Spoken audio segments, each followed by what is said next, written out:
This is the 217 Recovery Podcast with Corey Winfield. And it's been life-changing, right? I even, my mental health got to a point after I quit drinking where I started to think about drinking or just something. Didn't have to be drinking. Started to play the justifier machine. Well, maybe I can do something different. Maybe so-and-so's got some pills and, maybe that'll work or something like that. And I went, whoa. That's not the approach. You know better. Been down this road before. It's at that moment where you have to make a decision. 27th of April, 2021. My name is Corey Winfield, and this is the 217 Recovery Podcast. Marnie not going to be joining us tonight, unfortunately, but figured I would come on to talk about my day and how things are going. And thanks to my buddy Jason Vaughter, there's a podcast we did a few months ago, and he had some great things to say. So thanks for that, Jason. And you're now an intro. Forever. You're an intro, buddy. Congratulations. No, but in that moment, though, in that decision of, wait. What am I doing? Why am I switching from alcohol to pills? Or why am I switching from alcohol to pot? Or why do I think I need Suboxone when I've been sober for 4 months? It's that need to get high. That want to get out of that uncomfortableness that you're in at that moment. And there's different ways that you can get out of those uncomfortable moments. And it takes time. It takes training. You got to train your brain. A lot of people don't realize that it's a process, to just quit on your own, to do it. Sure, it's been done, but not very many times and not very many people. Addiction is tricky depending on what you're using and how long you used it. I mean, there's so many factors that play a role in it. Where you live, where you grew up, what's acceptable. Is pot acceptable to you? Did you grow up in a household where dad was rolling up fatties every night and weed was cool, or maybe Coke was okay but weed wasn't cool? I've heard it all. There's so many different factors, though. That's my point. One thing, though, I've learned, and I will say this out of my experience, that if you go back to the same things that you were doing, like, okay, say you go to treatment, or someone goes to treatment, and they get out, and they're like, man, this is great. And they go back, and they live the same exact life. What do you think is going to happen? Yeah, it's going to be the same results, and sometimes at first they'll get out of treatment, and I'm going to go to meetings, and okay, every Monday and Wednesday I'll go to meetings. Well, Monday Night Football's on. So, I've been going to meetings for the last 3 months, so I'm just going to go to meetings on Wednesday.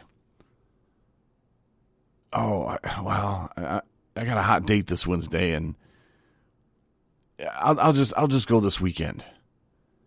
And then the next week comes, and, oh, man, I totally forgot. I was supposed to go to that meeting tonight. I'll go next week. Oh, yeah. It's been a few months. I could probably drink again. I could probably use it again, man. And it's just going to be this weekend. Those things happen to me so many damn times. And I really thought at first, man, this is going to be different this time. I'm not BSing nobody. I'm 100% real with this. I don't want that life anymore. But then I fell off. I didn't work that hard at it. I half-assed it. They say don't half-ass your recovery. Don't half-ass it. It's a lifestyle. It takes a minute to kind of get into that rhythm. But like I said on a podcast a couple days ago, those meetings that you go to, like I did when I was in sober living, those 5+ a week that I had to do, they retrained my brain, and at the time I didn't even realize it, but it was getting in the car with a bunch of guys and we would go to a meeting and it was fun. And we would get there and we would have a meeting on the way to the meeting in the car. We get to the meeting, let some steam off, get back in the car, drive back home, have some fun, sing some songs, do some silly stuff, it was fun. And slowly but surely I got to retrain my brain to where I don't blow off steam by going to the liquor store anymore. I blow off steam by going to meetings. And like I said the other day too, a lot of people say, well, it's God stuff. And it is what you make it, man. You know, do you want to sit there and make excuses, or do you want to live a better life? I mean, that's pretty easy question to answer, right? Well, yeah, you want to live a better life. You know, sometimes you have to take responsibility for your actions, and that's fine. That doesn't mean you got to beat yourself up for the rest of your life. There's nothing you can do about the past. You can't change it. You know, and I was talking with a guy the other day, and he was in a bad way, man. And I've known him for about 6 months now, maybe 7 months, maybe longer. And he just felt so bad about what he just did with his actions and drinking. And he was drinking hand sanitizer. And I was like, dude, like, you can fry your brain that way. And especially women can. And that's not being sexist either. Just throwing it out there. It affects women differently. Look it up. But anyway. Yeah, he was drinking hand sanitizer. And I asked his woman, like, why is he drinking hand sanitizer? And she was like, well, because I took his bottles because I didn't want him drinking. Okay, well, he's still got some stash somewhere, I guarantee you that. Plus, hand sanitizer is not the way, you know. There was a time when I was detoxing really bad, and my sister came over. She thought she was helping me, and she grabbed the bottle, and she took it. And I was so messed up.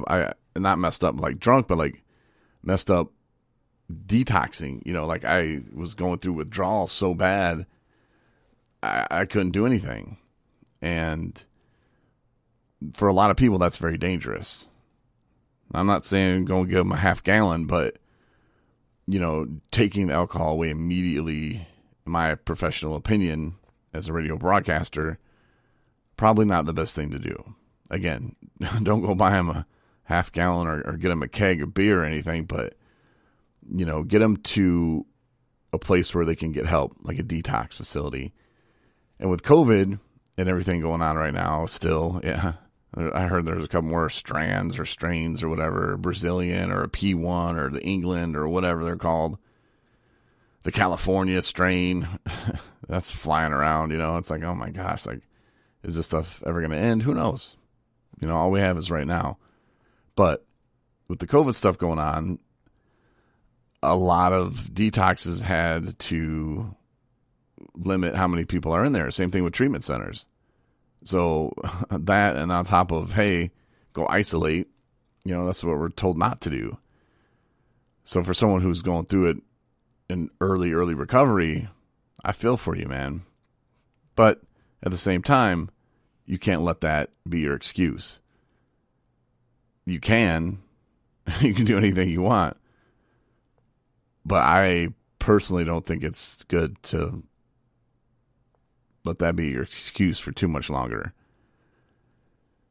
The good life, oh man, I wish everybody could feel it. And I was there too. I remember sitting around the tables and seeing people get their year coin, their 2-year coin. I just remember being baffled, like, how do they do it, man? Were they in prison for 2 years? Like, how do they do it? How do they not drink? How does that guy not use drugs of any kind for that long? Like, how's that possible? How's he have fun? I remember being that guy. I remember thinking that. And thinking, God, a year is so long. And then I stopped looking at it like that. I stopped looking at it as a year. People say take it day by day. I did, I guess. You know, like I said, all we have is this moment right now. And that's all we can really do. We can set ourselves up for a great future just by living the way we're supposed to right now. And then I started getting my month coins. And first I didn't want the first month. I don't even think I even got that again. And we went to a meeting. I was actually in treatment. And we went to a meeting in Petoskey, Michigan. And I was like, I'm not raising my hand. It was my 2 month, and I'm not going to get a coin. I've already gotten that so many times. I don't even need that. It's kind of embarrassing how many times you're going to get a 2 month coin, you know. Then this lady spoke, and I've told this story many times too, and she started with saying the same thing that I had just said. Like, I don't want this stupid coin. And she said that, like I stopped getting them. I was like, yep, I heard that. And she's like, but I'm getting my 6-month coin today and I'm giving it to my mom. I was like, wait, what? What is this woman saying? She's giving it to her mom. She's like, all the hell I put my mom through and this and that. And she deserves it, I thought, dang, that's pretty cool, to give my coin away. That's pretty sweet. I want one now, so I got one and I mailed it off to my mom. And, ever since then, I would mail her the coins. And even to this day, when I got my 2-year coin, I went on Amazon, I bought one and I mailed it to her.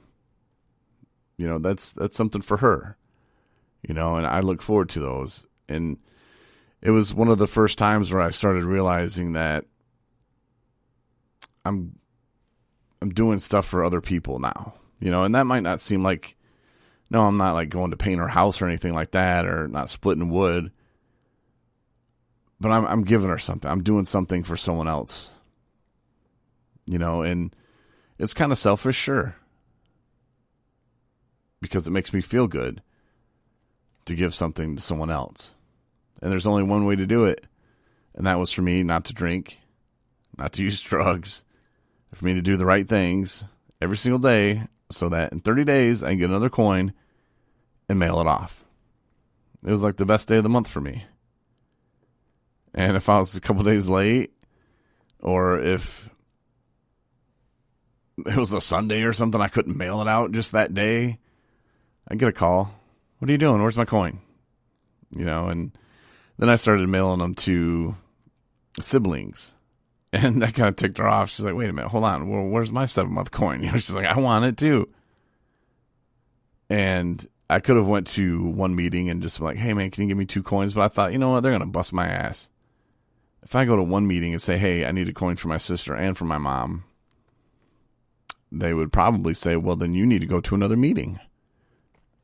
Yeah, I'd been going there long enough. I kind of figured some things out. So I was like, all right, I'll take my ass to another meeting. I'll mail one to my mom and one to my sister, So it's just about learning how to do things for other people. And in turn, it actually really helped me a lot too.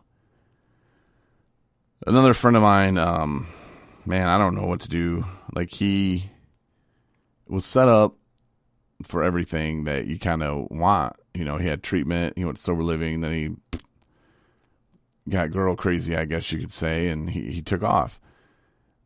And he's back.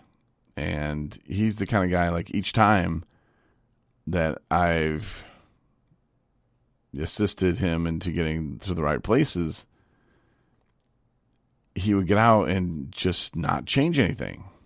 And it's kind of like dragging a dog that doesn't want to go in the car, and you're like, get in the car. And I don't know about you, but that's not very fun, especially to do that with a human. Like, you're dragging them along. Like, hey, like, the dog has no idea it's going to the beach and it's going to have the most fun it's ever had in its life. Dog just knows, I don't want to go in the car. I don't like the car. It's work. But he's going to have the best time of his life if he gets in that car. And there's nothing I can tell that dog. Nothing. It's going to make him get in that car. Even though I'm like, hey man, you're going to the beach. Don't you want to go to the beach? Nothing. So it's kind of like that. And I just hope that he can get the help he needs. He reached out to me again, and it's just like, man, like, I don't know what else I can do, and there's nothing I can do. You're going to have to do all this on your own now. Like, I'm tapped out. Like, there's nothing else I can do. If you want to call me and talk about fantasy football, we can do that. Just don't call me when you're messed up. But as far as, I got nothing, and he may look at it like I abandoned him or something, but I didn't, man. Not at all. Quite the opposite. And he'll realize it one day, hopefully. I just hope, because it's going to end at this point too. I mean, it could end 3 ways, but I don't know. And if you've been around long enough, you know the other ways. The ways I'm talking about. And those aren't very good ways for things to end. And I don't know. This is where I guess you have faith and you pray. His family, that's pretty much all they can do at this point as well. The lying to the loved ones, those are the people we hurt. The people that love us, the people that we love, those are the ones we hurt. We hurt the ones we love. We don't hurt the ones we fear. And it happens to all of us. All of us that are at one point or have at one point suffered a substance use disorder, addiction, whether it be alcohol, coke, whatever, sex, even gambling. It's all the same, addiction. And when I first heard that, I thought, no way in hell. Sex addiction's not the same. But it is. If it takes over your mind so much that that's all you think about, that's all you care about, yeah, that's a problem. And you end up hurting the ones you love. But anyway, I just wanted to come on and do a short little podcast tonight about some of the things that were going on in my life. And I know Justin wanted me to tell you to download the app. We have a new app. It's awesome. It's finally published. I highly recommend it. It's pretty cool. Easy. Oh, it's so easy. It's so nice looking. But yeah, you can get the podcast on there, the blogs, the meetings that Justin wanted me to tell you about. AA meetings are on Mondays at 7. You just get the app, and over on the right-hand corner, there's a meetings tab. You just click that. It pops up. I said AA's Monday at 7, and you'll see it. It'll say AA, and then underneath it's NA. NA meetings are Wednesdays at 7. So if you need a meeting, want to hit a meeting those days, join us. And the thing about our meetings, too, we have a lot of fun in them. I wasn't able to attend the AA meeting on Monday. I was driving somebody. But, yeah, if you want to have a fun meeting, like I said, it's not, nobody's uptight. I told Justin to kick people out just to do it and then let them right back in. But just be like, hey, man, I got to kick you out just to prove a point. And it's not about fun and games, but it is about fun and games. It is about having fun and recovery, and that's something that we promote at 217 Recovery. So I'm a firm believer in it, man. I got to have fun. Everything doesn't have to be so dreary and down. If you're having those kind of days, that's fine, man. Share your ass off. Feel free. And nothing wrong with that. I've had those days as well. I might be having one right now. But just know that we do have fun. And if you want to come in and just be like, oh, this is not like my AA meeting or my NA meeting back in wherever. All right, then cool, you tried it. But you might have a lot of fun. And it's an open meeting too. So if you're like, well, I want to know what this AA meeting stuff's about. I've never been to an AA meeting. There you go. Don't even have to turn your camera on. Nope. But you can if you want. Join in the conversation if you want. And it'll be a good time. So again, AA Mondays at 7, NA Wednesdays at 7. It's right there on the app. Very simple. App is free. It's in your app store, whether Google Play or your Apple App Store. It's there. It's free. 217 Recovery. Check it out. Appreciate you listening. Tell your friends if they're cool and they have a little bit of sense of humor. Tell them to listen to the podcast. They might like it. Website, we have resources on there. And there's also a video. Our friend Eric got on Fox News in Detroit.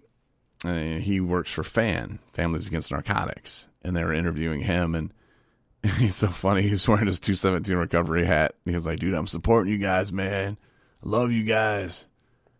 So, mad props. Thanks a lot, Eric. That was very cool. But that video, if you haven't seen it, it's pretty interesting, too. Like, a lot of people were like, oh, I didn't realize how many people died. Damn COVID. Yeah.